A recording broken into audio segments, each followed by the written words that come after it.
നമസ്കാരം. സ്റ്റാൻസ് ഫ്രെയിംവർക്കിനെ കുറിച്ചുള്ള ഒരു ഓഡിയോ പോഡ്കാസ്റ്റാണിത്. സ്റ്റാൻസ് എന്ന് പറയുന്നത് AWS ഡെവലപ്പ് ചെയ്തിട്ടുള്ള ഒരു ഓപ്പൺ സോഴ്സ് ഏജൻറ്റിക് AI ഫ്രെയിംവർക്കാണ്. ഈ ഫ്രെയിംവർക്ക് യൂസ് ചെയ്തിട്ട് ഈസി ആയിട്ട് ഏജൻറ്റിക് AI സിസ്റ്റംസ് ഡെവലപ്പ് ചെയ്യാൻ പറ്റും. അത് ഒരു സിംഗിൾ ഏജൻറ്റിക് AI സിസ്റ്റം ആയിക്കോട്ടെ, അല്ലെങ്കിൽ മൾട്ടി ഏജൻറ്റിക് AI സിസ്റ്റംസ് ആയിക്കോട്ടെ, നിങ്ങൾക്ക് സ്റ്റാൻസ് യൂസ് ചെയ്തിട്ട് സ്റ്റാൻസ് ഫ്രെയിംവർക്ക് യൂസ് ചെയ്തിട്ട് ഈസി ആയിട്ട് ഡെവലപ്പ് ചെയ്യാൻ പറ്റും. സ്റ്റാൻസിൻ്റെ ഒരു പ്രത്യേകത, അതായത് ഒരുപാട് ഫ്രെയിംവർക്ക്സ് വേറെ അവൈലബിൾ ആണ്. സ്റ്റാൻസ് എന്താണ് ഞാൻ സജസ്റ്റ് ചെയ്യുന്നത് എന്തെന്ന് വെച്ച് കഴിഞ്ഞാൽ, കമ്പാരിറ്റീവ്ലി ഈസിയർ ആണ് സ്റ്റാർട്ട് ചെയ്യാനായിട്ട്. സോ ഒരാൾക്കൊരു പ്രോഗ്രാമിങ്ങിനെ കുറിച്ച് കുറച്ച് ബാക്ക്ഗ്രൗണ്ട് ഉണ്ടെന്നുണ്ട്, അതേസമയം ഏജൻറ്റിക് AI വർക്ക് ഫ്ലോയിലേക്ക് എന്തെങ്കിലും കോൺട്രിബ്യൂട്ട് ചെയ്യണം എന്നുണ്ടെങ്കിൽ സ്റ്റാൻസ് യൂസ് ചെയ്തിട്ട് ഈസി ആയിട്ട് ചെയ്യാൻ പറ്റും. ഈവൻ ഈ ഫ്രെയിംവർക്ക് ക്രിയേറ്റ് ചെയ്തിരിക്കുന്നത് പൈതൺ ഫ്രെയിംവർക്ക് ഉപയോഗിച്ചാണ്. ഈവൻ പൈതൺ ഫ്രെയിംവർക്കിൻ്റെ ഒരു പൈതണിനെ കുറിച്ച് ഒരു എക്സ്പെർട്ടൈസ് ഇവിടെ ആവശ്യമില്ല. കാരണം ഈവൻ ഒരു ബേസിക് ലെവൽ ഓഫ് അണ്ടർസ്റ്റാൻഡിങ് ഏത് ലാംഗ്വേജിലുണ്ടായിരുന്നല്ലോ, ഈവൻ ജാവാസ്ക്രിപ്റ്റ് ആയിക്കോട്ടെ അല്ലെങ്കിൽ C# ആയിക്കോട്ടെ, നിങ്ങൾക്ക് ഈ പറഞ്ഞ സ്റ്റാൻസ് ഫ്രെയിംവർക്കിൽ ഡെവലപ്പ് ചെയ്യാൻ പറ്റും. ഏജൻറ്റിക് AI ആപ്ലിക്കേഷൻസ് ഡെവലപ്പ് ചെയ്യാൻ പറ്റും. ആ റീസൺ എന്തെന്ന് വെച്ച് കഴിഞ്ഞാൽ, സ്റ്റാൻസ് അത്ര സിമ്പിളായിട്ടാണ് ക്രിയേറ്റ് ചെയ്തിരിക്കുന്നത്. ഇതിൽ ഒരുമാതിരിപ്പെട്ട എല്ലാ ഇൻ്റഗ്രേഷൻസും ടൂൾസും എല്ലാം അവൈലബിൾ ആണ്. MCP സെർവർ സപ്പോർട്ടുണ്ട്. വിത്ത് മിനിമൽ കോഡ്, വളരെ മിനിമൽ കോഡിൽ നിങ്ങൾക്ക് ഒരു ഏജൻറ്റിക് AI സിസ്റ്റം ഡെവലപ്പ് ചെയ്യാൻ പറ്റും. ഈവൻ സിമ്പിളായിട്ട് സ്റ്റാർട്ട് ചെയ്യാനും, ഈവൻ ഒന്ന് ട്രൈ ഔട്ട് ചെയ്ത് നോക്കണമെങ്കിലും ചെയ്യാൻ പറ്റും. ഇതിൻ്റെ official documentation stance framework stansagents.com എന്ന് പറയുന്ന വെബ്സൈറ്റിൽ പോയി കഴിഞ്ഞാൽ കാണാൻ പറ്റും. ഞാൻ ഷോ നോട്ട്സിൽ അതിനെക്കുറിച്ച് കൊടുക്കാം. സോ നിങ്ങൾക്ക് ചെക്കൗട്ട് ചെയ്ത് നോക്കാവുന്നതാണ്. എന്താണ് സ്റ്റാൻസിനെ കുറിച്ച്, സ്റ്റാൻസ് ഫ്രെയിംവർക്ക് യൂസ് ചെയ്തിട്ട് ഏജൻറ്റിക് AI ഡെവലപ്മെൻറ്റ് ചെയ്യുന്നതിന് മുന്നേ ആയിട്ട് എന്താണിത്, ഒരു ജനറേറ്റീവ് AI ബേസ്ഡ് ഡെവലപ്മെൻറ്റും ഈ ഏജൻറ്റിക് AI ഡെവലപ്മെൻറ്റ് എന്നുള്ളതിനെ കുറിച്ചൊരു ഡിഫറൻസ് ജസ്റ്റ് മനസ്സിലാക്കിയിട്ട് മുന്നോട്ട് പോകാം. ആദ്യത്തെ ഈ ജനറേറ്റീവ് AIയുടെ ഒരു പ്രത്യേകത എന്താണെന്ന് വെച്ച് കഴിഞ്ഞാൽ, അതൊരു earlier form of AI development ആണ്. ഏർലിയർ എന്ന് പറഞ്ഞാൽ ഇപ്പോഴത്തെ ഒരു അവസ്ഥ കമ്പയർ ചെയ്യുമ്പോൾ ഒരു 2-3 വർഷത്തിന് മുന്നേ വന്ന ഒരു ഫോം ഓഫ് ആർട്ടിഫിഷ്യൽ ഇൻ്റലിജൻസ് ആണ്. അതിൽ നിങ്ങൾക്ക് മൾട്ടിപ്പിൾ പ്രോംസ് കൊടുക്കാൻ പറ്റും. പ്രോംസ് ഇൻ ദ സെൻസിലേക്ക് multi modal prompts, text prompts കൊടുക്കാം, ഇമേജസ് പ്രോംപ്റ്റ്, അങ്ങനത്തെ ഇൻപുട്ട് പ്രോംസ് കൊടുക്കാം. പിന്നെ കോണ്ടെക്സ്റ്റ്, നിങ്ങൾക്കൊരു നാച്ചുറൽ ലാംഗ്വേജിൽ ഒരു ഇൻപുട്ടും കൊടുക്കാൻ പറ്റും. അതിൻ്റെ കോർ പാർട്ട് എന്ന് പറയുന്നത് അതിൻ്റെ ലാംഗ്വേജ് ആണ്. LLM അല്ലെങ്കിൽ ഫൗണ്ടേഷൻ മോഡൽ എന്ന് പറയും. ഇത് രണ്ടും ഇൻ്റർചേഞ്ച് ആയിട്ട് യൂസ് ചെയ്യാറുണ്ട്. ഇത് രണ്ടും ഈ പറഞ്ഞ പോലെ നമ്മൾ കൊടുക്കുന്ന ആ prompt with that multi models എന്ന് പറയുമ്പോൾ, പ്രോംപ്റ്റ് നമ്മളൊരു ടെക്സ്റ്റ്, ഒരു ഇംഗ്ലീഷ് ലാംഗ്വേജിൽ ഒരു നാച്ചുറൽ ലാംഗ്വേജ് ടെക്സ്റ്റ് ആയിരിക്കും കൊടുക്കുന്നത്. അതിനൊപ്പം തന്നെ കോണ്ടെക്സ്റ്റ് ചിലപ്പോൾ മൾട്ടി മോഡൽ ഫോർമാറ്റിൽ മേ ബി ടെക്സ്റ്റ് ഉണ്ടാവാം, എക്സൽ ഫയൽ ഉണ്ടാവാം, അല്ലെങ്കിൽ ഇമേജസ് ഉണ്ടാവാം. ഇതൊക്കെ ചേർത്തിട്ടായിരിക്കും കൊടുക്കുന്നത്. ഇത് ഈ പറഞ്ഞ കോറായിട്ടുള്ള ഈ മോഡൽ അനലൈസ് ചെയ്യുന്നു. എന്നിട്ട് അതിനെ ബേസ് ചെയ്തിട്ട് എന്താണോ നമ്മൾ ഇൻറ്റൻറ്റ് ചെയ്തത്, ആ പ്രോംപ്റ്റിൽ ഇൻറ്റൻറ്റ് ചെയ്തത്, അതിനെ ബേസ് ചെയ്തിട്ടൊരു ഔട്ട്പുട്ട് കൊടുക്കുന്നു. സോ എക്സൽ ഷീറ്റിനെ കുറിച്ചൊരു അനാലിസിസ് ചെയ്യാൻ, അങ്ങനെയൊക്കെ ഉള്ള എല്ലാ കാര്യങ്ങളും, അല്ലെങ്കിൽ ഒരു ഇമേജിനെ കുറിച്ചുള്ള ഒരു ഡിസ്ക്രിപ്ഷൻ കൊടുക്കാൻ, അല്ലെങ്കിൽ പുതിയൊരു കണ്ടൻറ്റ് ജനറേറ്റ് ചെയ്യാൻ, എല്ലാം ഈ തരത്തിൽ ഈ പറഞ്ഞ ജനറേറ്റീവ് AI വെച്ചിട്ട് സാധിക്കും. ഇതിൻ്റെ ഒരു കൈൻഡ് ഓഫ് എൻഹാൻസ്ഡ് ഫോമാണ് ഈ പറഞ്ഞ ഏജൻറ്റിക് AI എന്ന് പറയുന്നത്. ഏജൻറ്റിക് AI സിസ്റ്റത്തിൽ, ഈ ജനറേറ്റീവ് AIയുടെ സിസ്റ്റത്തിൻ്റെ ടോപ്പിലായിട്ട് ഒരു ഫീഡ്ബാക്ക് ലൂപ്പ് മെക്കാനിസം കൂടി ഉണ്ടാവും. ഫീഡ്ബാക്ക് ലൂപ്പ് മെക്കാനിസം ഈ പറഞ്ഞ ഔട്ട്പുട്ടിനെ അനലൈസ് ചെയ്തിട്ട് അതിനെ വീണ്ടും റീട്രേറ്റീവ് ചെയ്തിട്ട് ഈ ഒരു പ്രോസസ്സ്, ഈ LLMs നേരത്തെ ചെയ്ത പ്രോസസ്സിനെ വീണ്ടും ചെയ്യാൻ സാധിക്കും. അതുകൊണ്ട് ഇതിനെ റിപ്പീറ്റായിട്ട്, അതായത് ഒരു ആക്ഷൻസ് ഇതിന് ചെയ്യാൻ പറ്റും. ഈ പറഞ്ഞ ഏജൻറ്റിക് AI സിസ്റ്റത്തിന് ചെയ്യാൻ പറ്റും. ചില സമയം ആക്ഷൻസ് ചിലപ്പോൾ ഒരു കണ്ടൻറ്റ്, ഒരു പ്രോംപ്റ്റിൽ കൊടുത്ത കണ്ടൻറ്റിനെ കുറച്ചുകൂടെ എൻഹാൻസ് ചെയ്യുന്നതിനായിരിക്കും. ചില സമയങ്ങളിൽ അത് വേറെ എന്തെങ്കിലും ഒരു ആക്ഷൻ ചെയ്യുക എന്നുള്ളതിന് ഒക്കെ ആയിരിക്കും അത് യൂസ് ചെയ്യുന്നത്. സോ അത്തരം ഒരു ഏജൻറ്റിക് AI സിസ്റ്റംസാണ് ഇപ്പോൾ പോപ്പുലറായിട്ട് കാണാൻ സാധിക്കുന്നത്. ഇതിൻ്റെ ഒരു ഇംപ്ലിമെൻറ്റേഷൻ ഇപ്പോൾ പ്രോഗ്രാമിംഗ് ഡെവലപ്മെൻറ്റ് സൈഡിൽ നോക്കിക്കഴിഞ്ഞാൽ മുമ്പ് ഒരു വർഷം മുമ്പൊക്കെ ഈ പറഞ്ഞ പോലെ ചാറ്റ് ബേസ്ഡ് ആയിട്ടുള്ള ഒരു ഇൻ്ററാക്ഷൻസ് മാത്രമായിരുന്നു പോസിബിൾ ചെയ്തിരുന്നത്. അതിന് മുമ്പേ നമുക്ക് കാണാൻ പറ്റിയിരുന്നത് ഈ പറഞ്ഞ പോലെ ഒരു GPT അല്ലെങ്കിൽ കോപ്പൈലറ്റ് നമ്മൾ കോഡ് കോപ്പി ചെയ്ത് ഈ പറഞ്ഞ എഡിറ്ററിലേക്ക് ഇട്ട് അപ്ലൈ ചെയ്യുന്ന ഒരു സിനാരിയോസൊക്കെ ആയിരുന്നു. കാരണം കൂടുതലൊരു ചാറ്റ് ബേസ്ഡ് ഒരു അപ്രോച്ചായിരുന്നു. ഇന്ന് ഏജൻറ്റ്സ് അവൈലബിൾ ആണ് എഡിറ്ററിൽ തന്നെ. അത് കാരണം നമുക്ക് ഒരു പ്രോംപ്റ്റ് അല്ലെങ്കിൽ എന്തെങ്കിലും ഇൻപുട്ട് കൊടുത്തിട്ട് ഈ ഏജൻസിന് തന്നെ ഡയറക്റ്റായിട്ട് ഈ പറഞ്ഞ ആക്ഷൻസ് ചെയ്യാൻ പറ്റും. ആക്ഷൻസ് എന്ന് പറയുമ്പോൾ മേ ബി ഒരു ഫീച്ചർ ഡെവലപ്മെൻ്റ് ആവാം, ചിലപ്പോൾ ഡോക്യുമെൻറ്റേഷൻ ക്രിയേറ്റ് ചെയ്യുന്നതാവാം, യൂണിറ്റ് ടെസ്റ്റ് ക്രിയേറ്റ് ചെയ്യുന്നതാവാം, അല്ലെങ്കിൽ bug fixing, build error fix, അല്ലെങ്കിൽ ഡിപ്ലോയ്മെൻറ്റ് പൈപ്പ് ലൈൻ ക്രിയേറ്റ് ചെയ്യുന്നത്, അങ്ങനെയുള്ള എല്ലാ കാര്യങ്ങളും ഈ പറഞ്ഞ ഏജൻറ്റിക് AI ചെയ്യാൻ പറ്റും. ഇത് ഡെവലപ്മെൻറ്റിലാണ് ഇപ്പോൾ നമ്മൾ ഡിസ്കസ് ചെയ്യുന്നത്. പക്ഷേ ഇത് മറ്റ് സ്ഥലങ്ങളിലേക്ക് വരുമ്പോൾ, അതായത് ഈ പറഞ്ഞ ഓർഗനൈസേഷനിൽ വരുമ്പോൾ അവരുടെ ബിസിനസ് വർക്ക് ഫ്ലോയും ഈ തരത്തിൽ ഏജൻറ്റിക് AI വെച്ചിട്ട് ഓട്ടോമേറ്റ് ചെയ്യാൻ പറ്റും. അത്ര ഓട്ടോമേഷൻസ് വരാൻ നിർത്തി കോംപ്ലെക്സ് ആയിട്ടുള്ള ബിസിനസ് വർക്ക് ഫ്ലോസ് എല്ലാം ഇതിനെ കൊണ്ട് ഓട്ടോമേറ്റ് ചെയ്യാൻ പറ്റും. ഒരു എക്സാമ്പിൾ പറഞ്ഞു കഴിഞ്ഞാൽ സെൻട്രലൈസ്ഡ് ആയിട്ടുള്ള ഒരു ഏജൻറ്റിന് മറ്റ് ഏജൻസിൻ്റെ ഹെൽപ്പോടുകൂടി ഒരു കോംപ്ലെക്സ് ആയിട്ടുള്ള വർക്ക് ഫ്ലോ ചെയ്ത് തീർക്കാൻ സാധിക്കും. ഇനി വേറെ ഒരു പാറ്റേണിൽ മൾട്ടിപ്പിൾ ഏജൻറ്റ്സ് പാരലായിട്ട് വർക്ക് ചെയ്ത് അവർ ഓരോന്ന് ചെയ്ത് തീരുന്നതിനനുസരിച്ച് കൺസ്യൂമറിനെ അപ്ഡേറ്റ് ചെയ്യുന്ന ആ ഒരു അപ്രോച്ചും യൂസ് ചെയ്യാൻ പറ്റും. സോ അങ്ങനെ ഡിഫറെൻറ്റ് തരത്തിലുള്ള ഏജൻറ്റിക് AI ഡെവലപ്മെൻറ്റ്സ് ഇന്ന് പോപ്പുലർ ആയിക്കൊണ്ടിരിക്കുകയാണ്. അത് കുറച്ചുകൂടി ബെറ്റർ എക്സ്പീരിയൻസ് ആണ്. ജനറേറ്റീവ് AI ബേസ്ഡ് ആപ്ലിക്കേഷൻസിനേക്കാളും ബെറ്റർ ഒരു എക്സ്പീരിയൻസസ് ഇത് കുറച്ചുകൂടി തരും. ജനറേറ്റീവ് AI ആപ്ലിക്കേഷൻസ് നിങ്ങൾക്ക് വേണമെങ്കിൽ ആമസോൺ ബെഡ്റോക്ക് പോലെയുള്ള സർവീസ് API പ്രൊവൈഡ് ചെയ്യുന്നുണ്ട്. ഒരു യൂണിഫൈഡ് ആയിട്ടുള്ള API പ്രൊവൈഡ് ചെയ്യുന്നുണ്ട്. ആമസോൺ AWSലുള്ള സർവീസാണ് ബെഡ്റോക്ക്. അതൊരു മൾട്ടി മോഡൽ സർവീസാണ്. അതിൻ്റെ ബെഡ്റോക്കിൽ ഒരുപാട് മോഡൽസ് അവൈലബിൾ ആണ്, including GPT, Anthropic, Claude, Nova, അങ്ങനെ ഒരുപാട് മോഡൽസ് അവൈലബിൾ ആണ്. Based on application use cases അനുസരിച്ച് നിങ്ങൾക്ക് നിങ്ങളുടെ എക്സിസ്റ്റിംഗ് ലെഗസി ആപ്ലിക്കേഷൻ അല്ലെങ്കിൽ ഒരു നോൺ AI ആപ്ലിക്കേഷൻ ഒരു AI ആപ്ലിക്കേഷനായിട്ട് മാറ്റുവാൻ ഈ പറഞ്ഞ ബെഡ്റോക്കിൻ്റെ API യൂസ് ചെയ്തിട്ട് സാധിക്കും. ജസ്റ്റ് ആ API വെച്ചിട്ട് കണക്ട് ചെയ്യുക, ബെഡ്റോക്കിലേക്ക് കണക്ട് ചെയ്യുക, മോഡൽ ചൂസ് ചെയ്യുക, പ്രോംപ്റ്റ് കൊടുക്കുക, അതിന് ഔട്ട്പുട്ട് കിട്ടുക, യൂസ് ചെയ്യുക. അതാണ് ഈ പറഞ്ഞ പോലെ ബെഡ്റോക്ക് വെച്ചിട്ട് ഈസിയസ്റ്റ് ആയിട്ട് ഒരു ആപ്ലിക്കേഷനെ ഒരു AI ബേസ്ഡ് ഇൻ്റലിജൻ്റ് ആപ്ലിക്കേഷനായി മാറ്റാൻ സാധിക്കും. അത് ഒരു അപ്രോച്ചാണ്.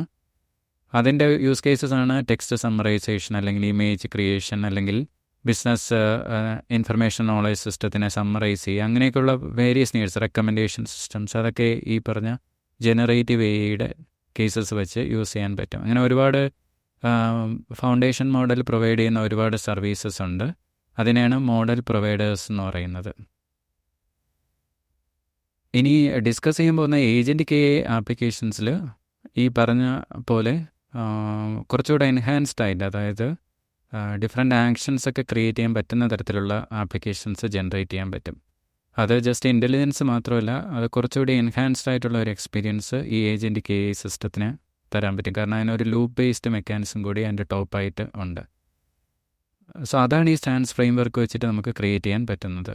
സോ ഇനി ഇത് എങ്ങനെ ഇതിൽ സ്റ്റാർട്ട് ചെയ്യാം എന്നുള്ളതിനെക്കുറിച്ച് നോക്കാം. ഈവൻ പൈത്തണിലുള്ള ഒരു എക്സ്പീരിയൻസ് ഇല്ലാത്തവർക്കും ഈ പറഞ്ഞ സ്റ്റാൻസ് വെച്ചിട്ട് ചെയ്യാൻ പറ്റും. വളരെ ഈസി ആയിട്ട് ചെയ്യാൻ പറ്റും.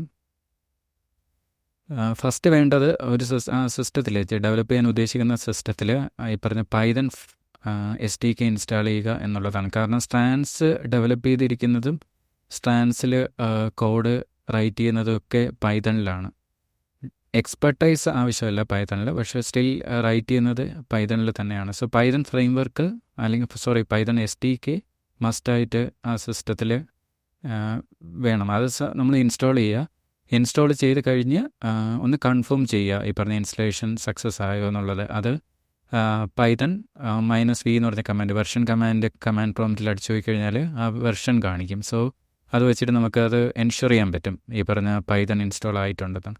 സെക്കൻഡ്, നമ്മൾ ഈ സ്റ്റാൻസ് ഫ്രെയിംവർക്ക് വെച്ച് ഏജൻറ്റിക് AI ഡെവലപ്പ് ചെയ്യാനായിട്ട് നമുക്ക് സ്റ്റാൻസ് ഫ്രെയിംവർക്ക് പാക്കേജ് നമ്മുടെ സിസ്റ്റത്തിലേക്ക് പിപ്പ് കമാൻഡ് വഴി പിപ്പ് എന്ന് പറയുന്നത് പാക്കേജ് മാനേജർ കമാൻഡാണ് പൈതൻ്റെ. അതുവഴി നമുക്ക് ഇൻസ്റ്റാൾ ചെയ്യാൻ പറ്റും. സോ ആ പിപ്പ് കമാൻഡ് സ്റ്റാൻസ് വച്ചിട്ട് സ്റ്റാൻസ് ഏജൻറ്റ്സ് നമ്മുടെ സിസ്റ്റത്തിൽ ഇൻസ്റ്റാൾ ചെയ്ത് കഴിഞ്ഞാൽ നമ്മുടെ സിസ്റ്റം ഈ സ്റ്റാൻസ് ഏജൻറ്റ് വെച്ചിട്ട് AI ഡെവലപ്മെൻറ്റിന് ഉള്ള സജ്ജമായി കഴിഞ്ഞു. പിന്നെ ഒരു എഡിറ്ററാണ് വേണ്ടത്. എഡിറ്റർ VS കോഡോ അല്ലെങ്കിൽ പൈതൺ കമ്പാറ്റബിൾ ആയിട്ടുള്ള ഏത് എഡിറ്റർ വേണമെങ്കിലും യൂസ് ചെയ്യാം, നോട്ട് എ പ്രോബ്ലം.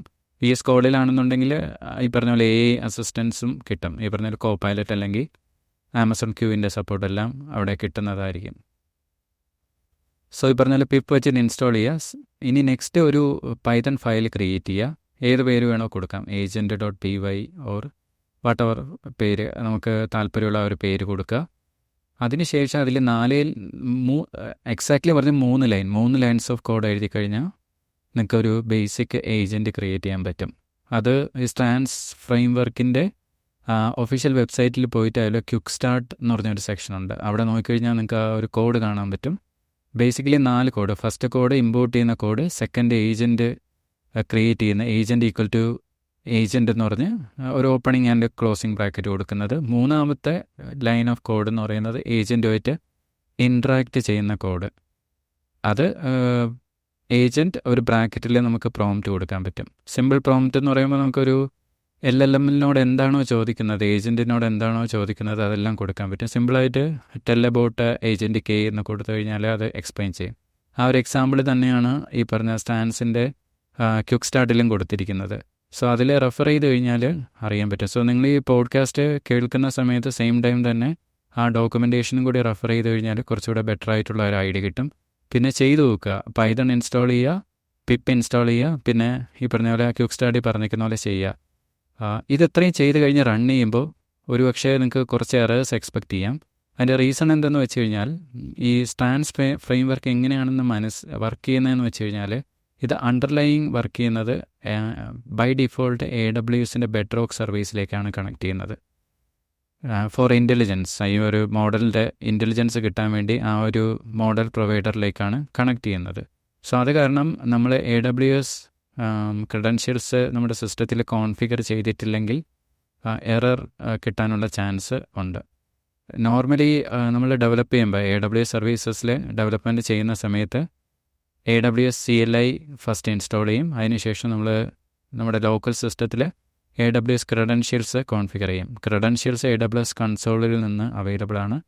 അത് കോൺഫിഗർ ചെയ്ത് കഴിഞ്ഞാൽ നമ്മുടെ സിസ്റ്റവും AWS സിസ്റ്റവുമായിട്ട് ഓതൻറ്റിക്കേഷൻ ആയിക്കഴിഞ്ഞു.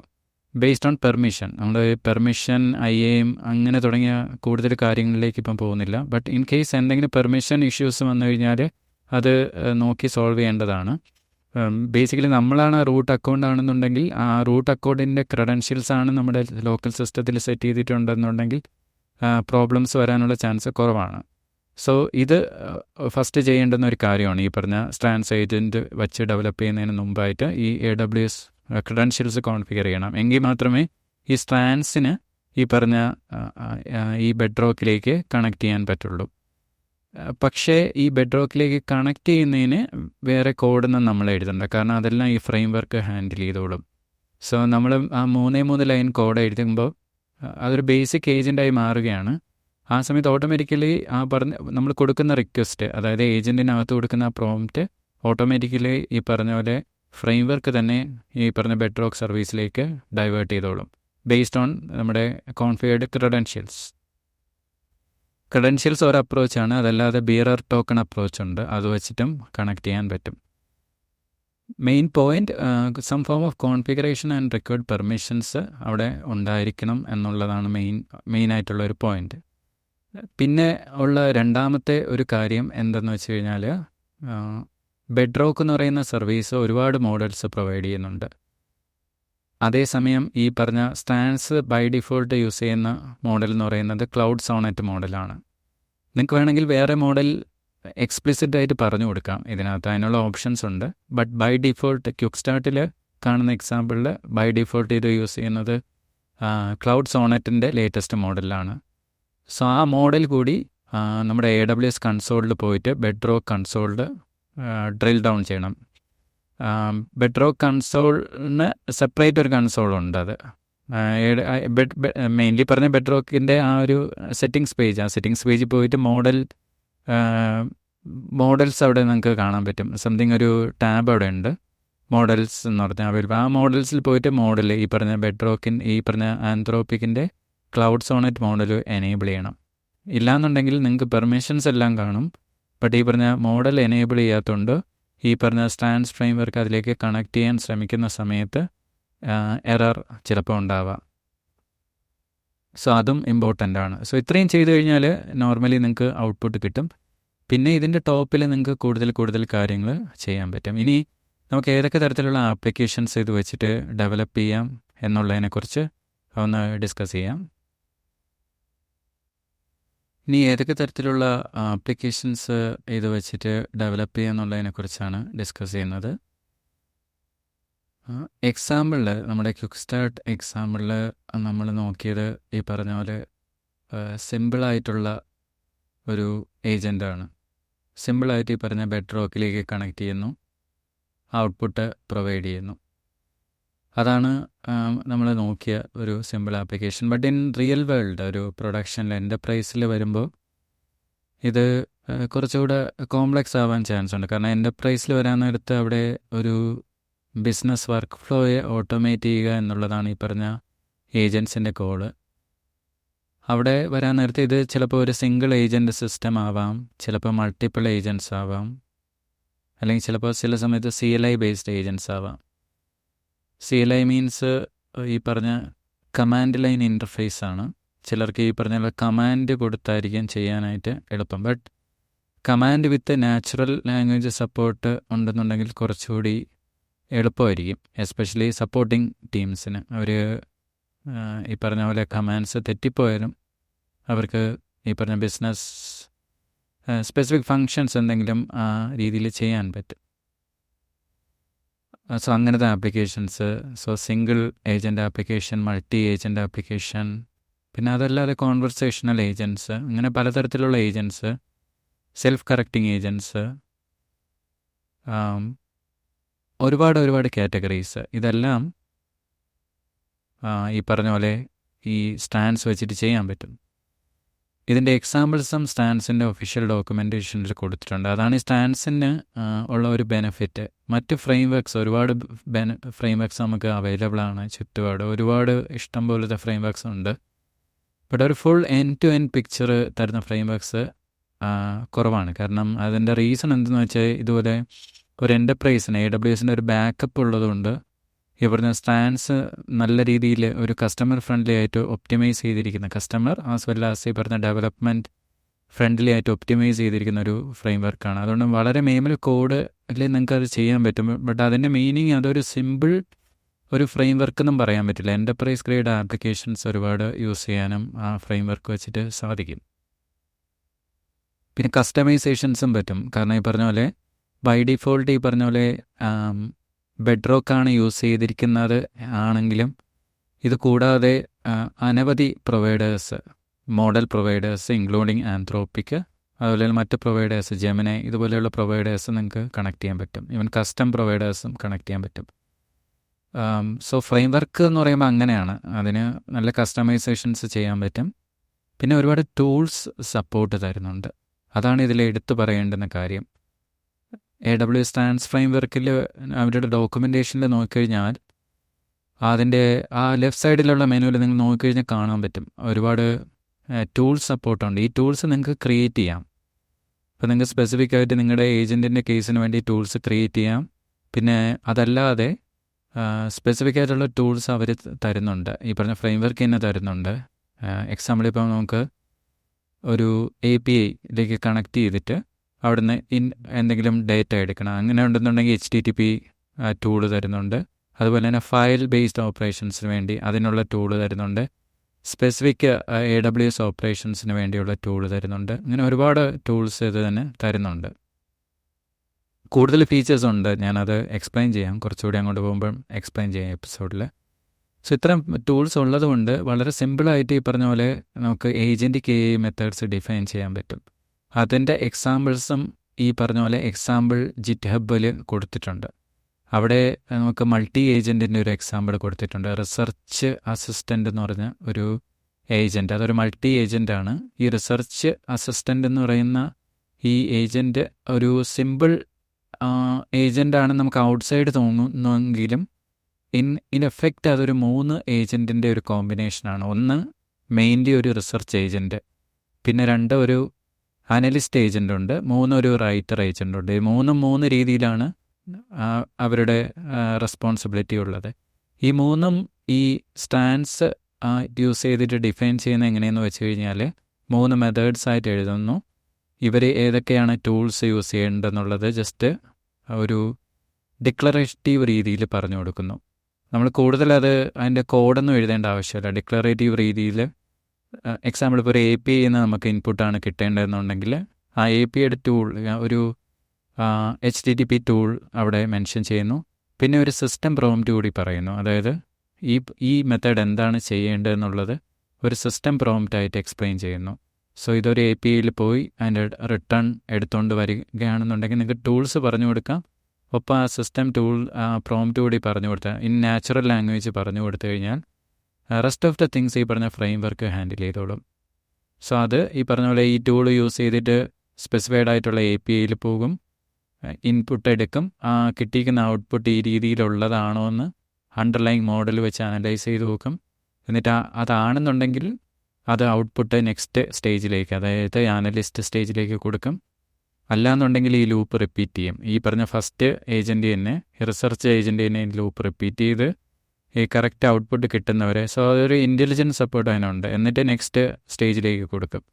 നെക്സ്റ്റ് ഈ അനലിസ്റ്റ് സ്റ്റേജിൽ ഇത് കിട്ടുമ്പോൾ ഈ പറഞ്ഞ അനലിസ്റ്റ് ഇതിനെ ഫർദർ ചിലപ്പോൾ വേറെ ഒരു മോഡൽ യൂസ് ചെയ്തിട്ടായിരിക്കും ഇതിൻ്റെ ഒരുപാട് കാര്യങ്ങളൊക്കെ സമ്മറൈസ് ചെയ്യുകയോ അല്ലെങ്കിൽ കുറച്ചുകൂടെ ഇൻസൈറ്റ്സ് കിട്ടുന്ന രീതിയിലേക്ക് അതിനെ പ്രസൻറ്റ് ചെയ്യുകയൊക്കെ ചെയ്തിട്ട് അടുത്ത മോഡലിന്, അതായത് റൈറ്റർ മോഡലിന് കൊടുക്കും. റൈറ്റർ മോഡൽ ഇതിനെ ഏത് രീതിയിലാണോ വേണ്ടത് ആ രീതിയിൽ റൈറ്റ് ചെയ്യും. സോ ഇതിനെല്ലാം നമ്മൾ സ്പെസിഫിക്കായിട്ട് കോഡ് എഴുതേണ്ട ആവശ്യമില്ല. ഇവിടെ ജസ്റ്റ് ഒരു സിസ്റ്റം പ്രോംപ്റ്റായിട്ട് ഡിഫൈൻ ചെയ്താൽ മതി. അത് ആ എക്സാമ്പിൾ നോക്കുമ്പോൾ നിങ്ങൾക്ക് മനസ്സിലാവും.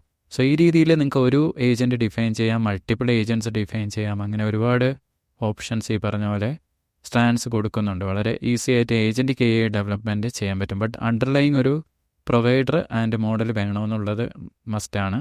അത് ബെഡ്റോക്ക് ആവാം, ബെഡ്റോക്കിനകത്തുള്ള മോഡലാവാം, അതല്ലെങ്കിൽ മറ്റ് സപ്പോർട്ടിംഗ് ആയിട്ടുള്ള മോഡൽസും ആവാം.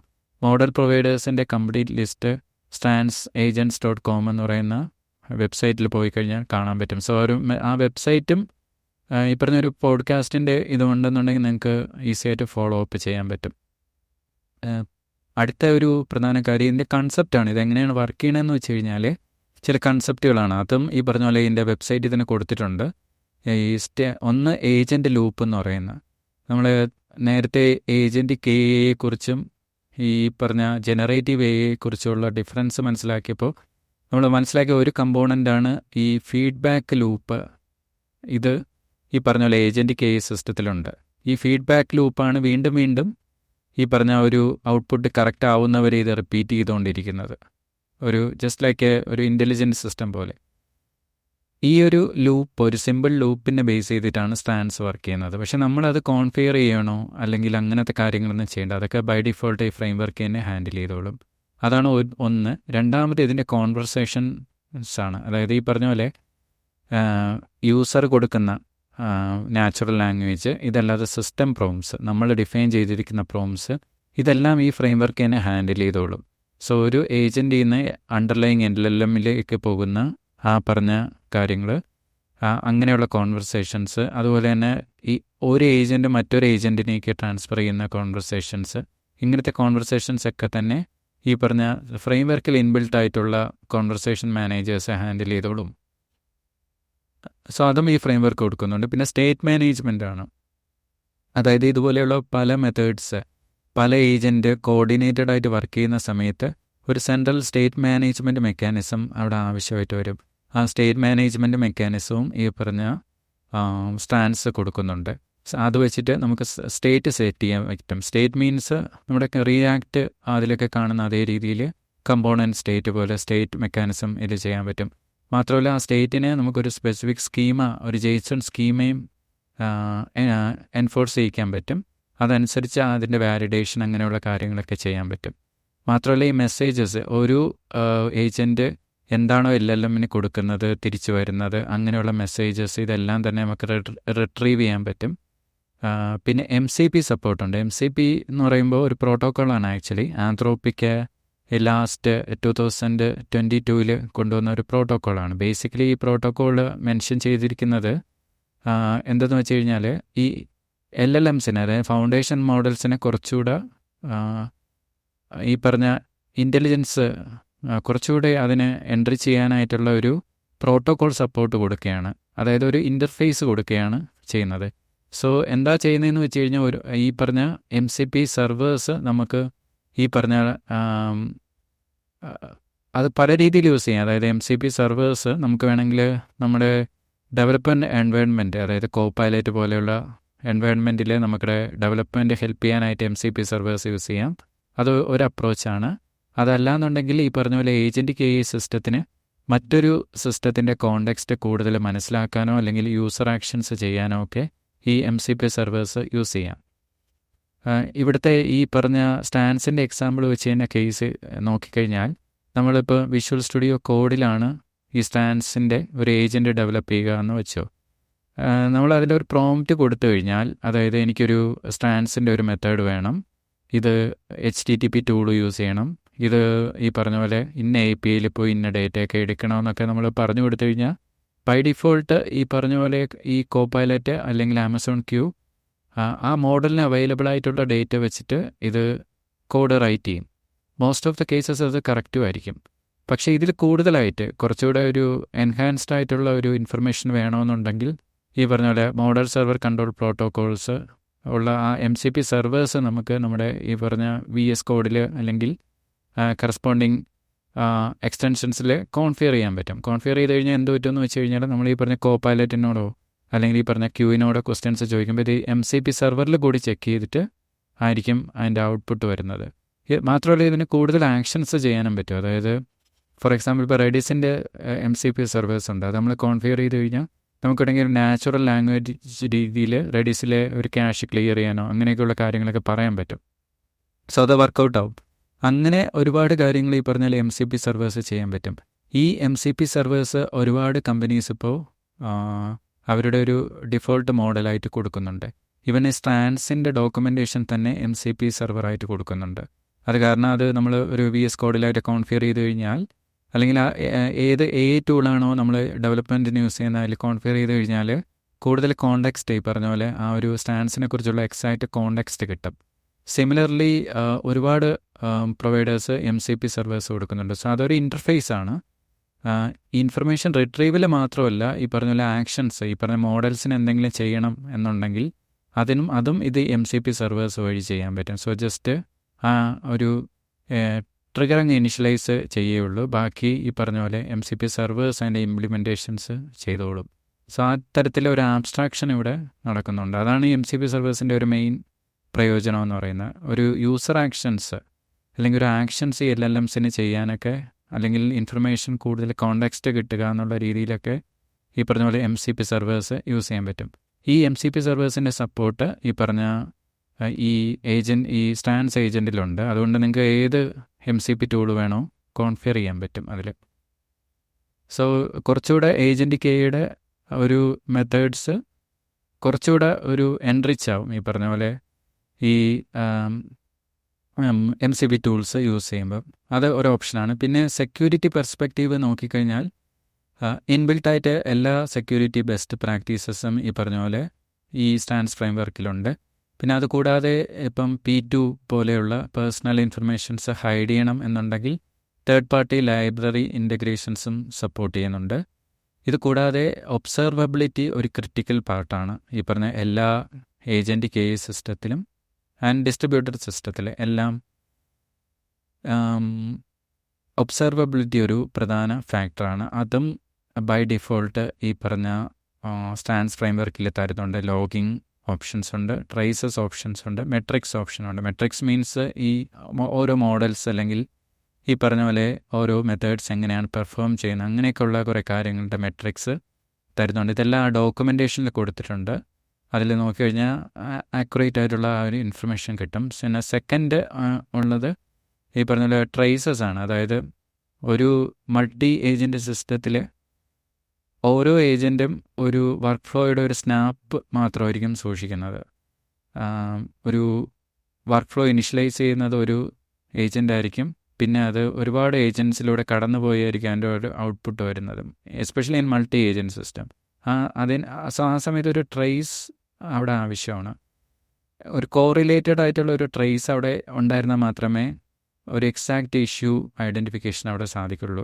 എന്തെങ്കിലും ഇഷ്യൂ ഇടയ്ക്ക് ഏതെങ്കിലും ഏജൻറ്റിൽ ഉണ്ടായിക്കഴിഞ്ഞാൽ അതെങ്ങനെ കണ്ടുപിടിക്കണമെന്നുണ്ടെങ്കിൽ ഒരു കോറിലേറ്റഡ് ആയിട്ടുള്ള ഒരു ട്രേസ് ആവശ്യമാണ്. അതും അതിനുള്ള ഓപ്ഷൻസ് ഉണ്ട്.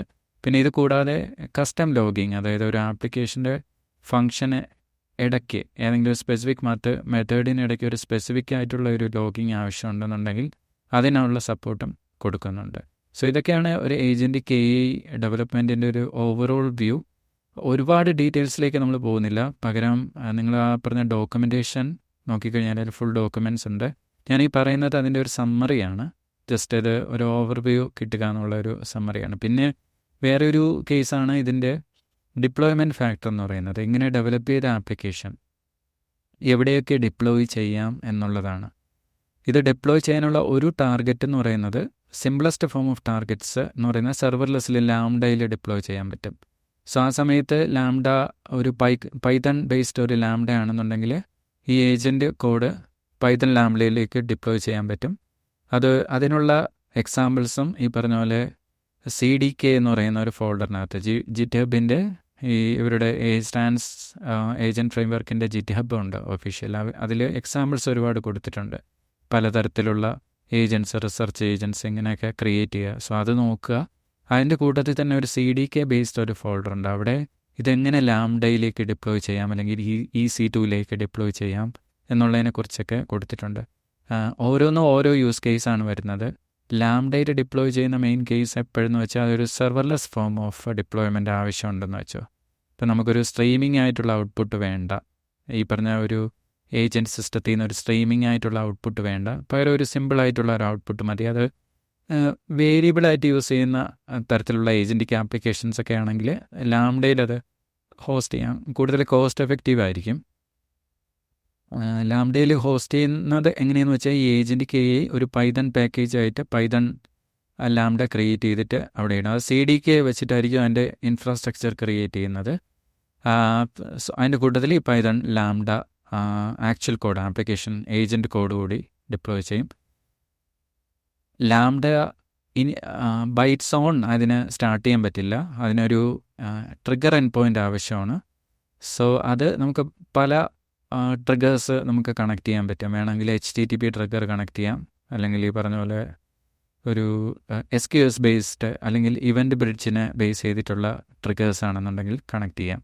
സോ ഈ തരത്തിലുള്ള ലാംഡ ഫോം ഓഫ് ഡിപ്ലോയ്മെൻറ്റ് കൂടുതൽ സ്യൂട്ടബിൾ ആയിട്ടുള്ളത് വേരിയബിളായിട്ടുള്ള വർക്ക് ലോഡുള്ള ഏജൻറ്റ് KI സിസ്റ്റത്തിൽ, എസ്പെഷ്യലി ഇവൻറ്റ് ബേസ്ഡ് ആയിട്ടുള്ള സിസ്റ്റത്തിലൊക്കെ ഈ പറഞ്ഞ പോലെ ഒരു ലാംഡ ബേസ്ഡ് ഒരു ഡിപ്ലോയ്മെൻറ്റ് സ്യൂട്ടബിൾ ആണ്. പിന്നെ AWS കൂടുതൽ റെക്കമെൻഡ് ചെയ്യുന്നത് ഏജൻറ്റ് കോർ എന്ന് പറയുന്ന സിസ്റ്റമാണ്. അതായത് മൾട്ടി ഏജൻറ്റ് സിസ്റ്റം ഒക്കെ ആണെന്നുണ്ടെങ്കിൽ ഏജൻറ്റ് കോർ എന്ന് പറയുന്ന ഒരു ന്യൂ സർവീസ് ഉണ്ട്, അത് റൺ ടൈം തരും. സോ അവിടെ ഈ പറഞ്ഞ പോലെ ഏജൻറ്റിക് ആപ്ലിക്കേഷൻസ് ഒക്കെ ഡിപ്ലോയ് ചെയ്യാം. വേറൊരു അപ്രോച്ച്, സോ അവിടെ ഡിപ്ലോയ് ചെയ്യുന്ന സമയത്ത് എന്താ സംഭവിക്കുന്നതെന്ന് വെച്ചാൽ അവിടെ ഒരു കണ്ടെയ്നർ ഇമേജ് ആയിട്ടായിരിക്കും ഡിപ്ലോയ് ചെയ്യുന്നത്. So instead of lambda code ആ കേസിൽ ഒരു കണ്ടെയ്നർ ഇമേജ് ആയിട്ട് ഡിപ്ലോയ് ചെയ്യും. കണ്ടെയ്നർ ഇമേജ് ഈ പറഞ്ഞ പോലെ ഏജൻറ്റ് കോറിലും ഡിപ്ലോയ് ചെയ്യാം, അല്ലാന്നുണ്ടെങ്കിൽ EKS അല്ലെങ്കിൽ ECS ഫാർഗേറ്റ് പോലെയുള്ള സർവീസസിലും ഡിപ്ലോയ് ചെയ്യാം. ഒരു ബെനിഫിറ്റ് കണ്ടെയ്നർ സർവീസസ് നൽകുന്നത് അത് പ്രെഡിക്റ്റബിൾ ആയിട്ടുള്ള ലോഡ്, സ്ട്രീമിംഗ് സപ്പോർട്ട്, അങ്ങനെയുള്ള കാര്യങ്ങളൊക്കെ ബെനിഫിറ്റ്സ് ആയിട്ട് നിങ്ങൾക്ക് യൂസ് ചെയ്യാൻ പറ്റും ഈ പറഞ്ഞ കണ്ടെയ്നറിൻ്റെ ഓപ്ഷൻ. പക്ഷേ കണ്ടെയ്നർ മാനേജ്മെൻറ്റും അങ്ങനത്തെ ഓവർ ഹെഡ്സ് അവിടെ വരുന്നുണ്ട്. സെർവർലെസ്സിൻ്റെ അത്ര ഒരു ലെസ് മാനേജ്ഡ് ഓവർ ഹെഡ് അല്ല അവിടെ ഉള്ളത്, കുറച്ചുകൂടെ ഒരു ഓവർ ഹെഡ് കൂടുതലാണ്. കണ്ടെയ്നേഴ്സ് വേഴ്സസ് സെർവർലെസ് എന്ന് പറഞ്ഞ കൺസെപ്റ്റ് ഉണ്ടായില്ല. ഓൾവേസ് സെർവർലെസ് ആണ് ഒരു പറഞ്ഞ കോസ്റ്റ് എഫക്റ്റീവ് രീതിയിൽ എപ്പോഴും സ്യൂട്ടബിൾ. ബട്ട് ചില കേസസിൽ ഈ പറഞ്ഞ പോലെ എസ്പെഷ്യലി വേരിയബിൾ വർക്ക് ലോഡ് വരുന്ന കേസസിലൊക്കെ ആയിരിക്കും സെർവർലെസ് കൂടുതൽ സ്യൂട്ടബിൾ ആയിട്ട് വരുന്നത്. പ്രഡിക്റ്റബിളായിട്ട് ലോങ് റണ്ണിങ് പ്രോസസ്സൊക്കെ ആണെന്നുണ്ടെങ്കിൽ ചിലപ്പോൾ കണ്ടെയ്നർ ചില സമയങ്ങളിൽ സൂട്ടബിളായിട്ട് വരില്ല. അത് so based on that container form of ഡിപ്ലോയ്മെൻറ്റും ഉണ്ട്. ഇത്തരം ഡിഫറെൻറ്റ് ഫോംസ് ഓഫ് ഡിപ്ലോയ്മെൻറ്റ്സ് എല്ലാം ഈ പറഞ്ഞ സ്റ്റാൻസിൻ്റെ ഡോക്യുമെൻറ്റേഷനിൽ കൊടുത്തിട്ടുണ്ട്. സോ അതും അവിടെ ഒന്ന് റെഫർ ചെയ്യുന്നത് നല്ലതായിരിക്കും. EC2 ഒരു അപ്രോച്ചാണ്. EC2ൽ ഡിപ്ലോയ് ചെയ്ത കോസ്റ്റ് എഫക്റ്റീവ്നെസ് വളരെ കുറവാണ് അങ്ങനെ ഡിപ്ലോയ് ചെയ്താൽ. കാരണം ഈ EC2 മാനേജ് ചെയ്യുന്നതിൻ്റെ കോസ്റ്റ് അങ്ങനത്തെ കാര്യങ്ങളൊക്കെ വരും. ബട്ട് ദ ബെനിഫിറ്റ് അവിടെ കിട്ടുന്നത് ഈ പറഞ്ഞ പോലെ ഫുൾ കൺട്രോൾ കിട്ടും. ഒരു സിമ്പിൾ ഒരു ഏജൻറ്റ് കൊണ്ടുവന്ന് EC2ൽ ഹോസ്റ്റ് ചെയ്തിട്ട് കാര്യമില്ല. അതേസമയം കുറച്ച് കോംപ്ലക്സ് ആയിട്ടുള്ള ഏജൻറ്റ്സ് ആണ്, സ്പെസിഫിക് കൺട്രോൾ അങ്ങനെയൊക്കെ വേണമെന്നുണ്ടെങ്കിൽ ECSൽ ഈ പറഞ്ഞ പോലെ EC2ലിടാം, വിർച്വൽ മെഷീനിലിടാം. ഇതല്ലാതെ EKSൽ ഡിപ്ലോയ് ചെയ്യുന്ന പ്ലാറ്റ്ഫോംസ് ഉണ്ട്. ഈ EKSലൊക്കെ വരുമ്പോൾ ഇതിനെ ഒരു കണ്ടെയ്നർ, ഏജൻറ്റിനെ ഒരു കണ്ടെയ്നർ ഇമേജ് ആക്കിയിട്ട് ഒരു റാപ്പർ, ഒരു എൻഡ് പോയിൻ്റ് ആപ്ലിക്കേഷനോടെ അവിടെ കാണും. ഈ പറഞ്ഞ കണ്ടെയ്നറിലായാലും ECSലായാലും ഈ പറഞ്ഞ ഏജൻറ്റ് കോറിലായാലും. ജസ്റ്റ് ഈ ഏജൻറ്റ് മാത്രമല്ല, കാരണം ഏജൻറ്റിന് ഇറ്റ്സ് ഓൺ സ്റ്റാർട്ട് ചെയ്യാൻ പറ്റില്ല. സോ അതിന് ഒരു എൻഡ് പോയിൻ്റ് കൂടെ ആവശ്യമാണ്. സോ ഒരു എൻഡ് പോയിൻ്റ് ഒരു ആപ്ലിക്കേഷനും ഇതിൽ ക്രിയേറ്റ് ചെയ്യും. ഈ പറഞ്ഞ പോലെ ഇതിൻ്റെ കൂടെ അക്കമ്പനിങ് ആയിട്ട് വേണ്ടി വരും ഈ ഏജൻറ്റിൻ്റെ കൂടെ. ആ ഒരു എൻഡ് പോയിൻറ്റ്സ് കൂടെ ക്രിയേറ്റ് ചെയ്ത് കഴിഞ്ഞാൽ അതും ഇതിന് സ്റ്റാൻഡ്സ് വെച്ചിട്ട് നിങ്ങൾക്ക് ക്രിയേറ്റ് ചെയ്യാൻ പറ്റും. അതിനുള്ള ഓപ്ഷൻസ് ഉണ്ട്. അതിൻ്റെ എക്സാമ്പിൾസൊക്കെ ഇവിടെ കൊടുത്തിട്ടുണ്ട്. ഈ പറഞ്ഞ ഇവരുടെ GitHubൽ തന്നെ കൊടുത്തിട്ടുണ്ട്. സോ അത് നോക്കിക്കഴിഞ്ഞാൽ നിങ്ങൾക്കൊരു ആ ഒരു എൻഡ് പോയിൻ്റ് എന്താ ചെയ്യണമെന്ന് വെച്ച് കഴിഞ്ഞാൽ അതിലേക്ക് റിക്വസ്റ്റ് വരാൻ നേരത്ത് ഈ പറഞ്ഞ സ്പെസിഫിക് മെത്തേഡിലേക്ക്, ഈ പറഞ്ഞ സ്റ്റാൻഡ്സിൽ ക്രിയേറ്റ് ചെയ്തിരിക്കുന്ന സ്പെസിഫിക് മെത്തേഡ്സിലേക്ക് ഡൈവേർട്ട് ചെയ്യും. പിന്നെ അത് എക്സിക്യൂട്ട് ചെയ്യും. ഈ ഒരു അപ്രോച്ചാണ് കണ്ടെയ്നറിലും ECS, ഫാർഗേറ്റ്, പിന്നെ EC2 ഇതിലൊക്കെ വർക്ക് ചെയ്യുന്ന ഒരു അപ്രോച്ച് എന്ന് പറയുന്നത്. EC2ൽ വരുമ്പോൾ അത് ലോഡ് ബാലൻസറായിട്ടും വർക്ക് ചെയ്യിക്കാൻ പറ്റും. അതേസമയം ഈ പറഞ്ഞ ലാംഡയിൽ വരാൻ നേരത്ത് ഈ പറഞ്ഞ പോലെ ഒരു ട്രിഗർ ബേസ്ഡ് ആണ്. അവിടെ ഒരു ഹാൻഡിലർ, ഒരു ലാംഡ ഹാൻഡിലർ ആയിരിക്കും നമ്മൾ റൈറ്റ് ചെയ്യുന്നത്. പിന്നെ ഒരു ട്രിഗർ ബേസ്ഡ് ആയിട്ട് ആയിരിക്കും യൂസ് ചെയ്യുന്നത്. സോ ഇതൊക്കെയാണ് ഇതിൻ്റെ ഒരു ഓവർവ്യൂ. ഞാൻ ഏകദേശം എല്ലാം കവർ ചെയ്തെന്ന് തോന്നുന്നു. കൂടുതൽ ഇൻഫർമേഷൻസ് ഈ പറഞ്ഞ പോലെ ആ ഒരു ഡോക്യുമെൻറ്റേഷനിൽ കാണാം. മറ്റൊരു എപ്പിസോഡായിട്ട് വരുന്നതുവരെ നമുക്ക് വീണ്ടും കാണാം. ഇതിൽ പറഞ്ഞിരിക്കുന്ന എല്ലാ കാര്യങ്ങളും ഞാൻ എൻ്റെ ഒരു പേഴ്സണൽ ഒപ്പീനിയനിൽ നിന്ന് പറയുന്നതാണ്. അല്ലാതെ വർക്ക് ബേസ്ഡ് ആയിട്ട് മറ്റു തരത്തിലുള്ള യാതൊരു തരത്തിലുള്ള ഒരു ഒപ്പീനിയൻസും അല്ല വരുന്നത്. ജസ്റ്റ് ഒരു ഡിസ്ക്ലെയിമർ. അതുപോലെ തന്നെ ഈ പോഡ്കാസ്റ്റിൻ്റെ ഒരു ഇംഗ്ലീഷ് വെർഷൻ എൻ്റെ പോഡ്കാസ്റ്റ് പ്ലാറ്റ്ഫോമിൽ അവൈലബിൾ ആണ്. ഒപ്പം തന്നെ അതിൻ്റെ ഒരു ബ്ലോഗ് ഡിസ്ക്രിപ്ഷൻ, അതായത് ജസ്റ്റ് പോഡ്കാസ്റ്റിൻ്റെ ഒരു ബ്ലോഗ്, ഇംഗ്ലീഷിൻ്റെ ഒരു ബ്ലോഗ് ഡിസ്ക്രിപ്ഷൻ ലിങ്ക്ഡിനിലും ഒപ്പം തന്നെ കമ്മ്യൂണിറ്റി ബിൽഡർ ബ്ലോഗിലും അവൈലബിൾ ആണ്. So thanks every one listen ചെയ്തതിന്. മറ്റൊരു എപ്പിസോഡുമായിട്ട് ഉടനെ വരുന്നതായിരിക്കും.